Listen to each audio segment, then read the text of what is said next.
एक बार की बात है, महात्मा बुद्ध अपने शिष्यों के साथ दूसरे नगर में प्रवचन के लिए जा रहे थे।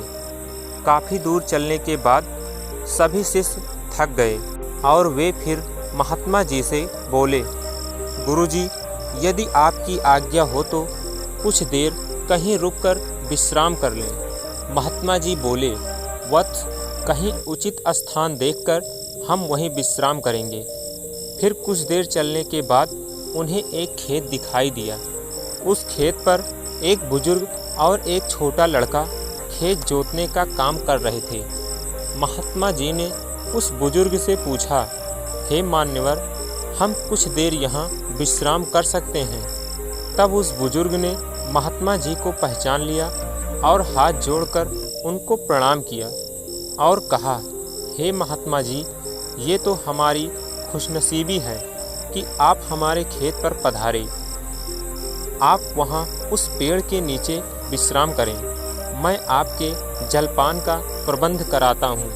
तब महात्मा जी बोले, हे मान्यवर, आप अपना कार्य पूर्ण करें, हमको कुछ नहीं चाहिए।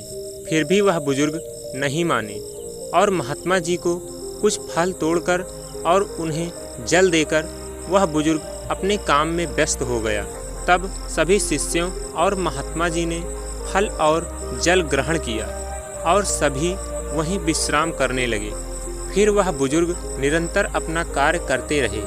तभी वह बुजुर्ग और उसका पोता काम करते करते थक गए और मन में सोचने लगे कि अभी तो आधा खेत ही जुता है और आधा खेत अभी बाकी है। अब मैं कुछ देर विश्राम कर लूं, फिर आधा खेत जोतूंगा।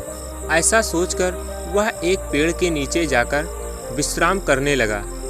पेड़ की ठंडी ठंडी हवा से उस बुजुर्ग के पोते की आंख लग गई, लेकिन वह बुजुर्ग निरंतर अपने कार्य में लगे रहे।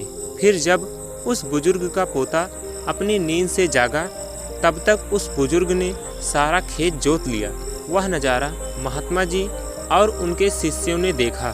तभी महात्मा जी से उनके शिष्य बोले, हे गुरुजी, इस बुजुर्ग की उम्र इतनी अधिक होने के बावजूद भी बिना विश्राम किए ही उन्होंने सारा खेत जोत दिया, और दूसरी ओर तुम्हारे पोते की उम्र उनसे छोटी होने के बावजूद भी आधा खेत जोतकर विश्राम करने चला गया। ऐसा जोश सराहनीय है।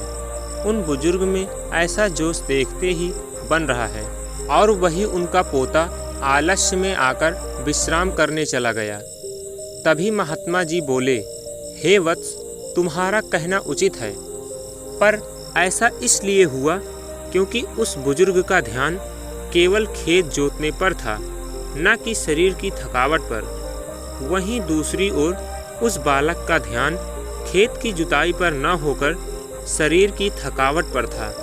इससे हमें यह शिक्षा मिलती है कि अपना ध्यान हमेशा अपने लक्ष्य पर केंद्रित रखें और अन्य कहीं नहीं। यह कहकर महात्मा जी और उनके शिष्य उस बुजुर्ग का अभिवादन करके अपने मार्ग पर चल दिए।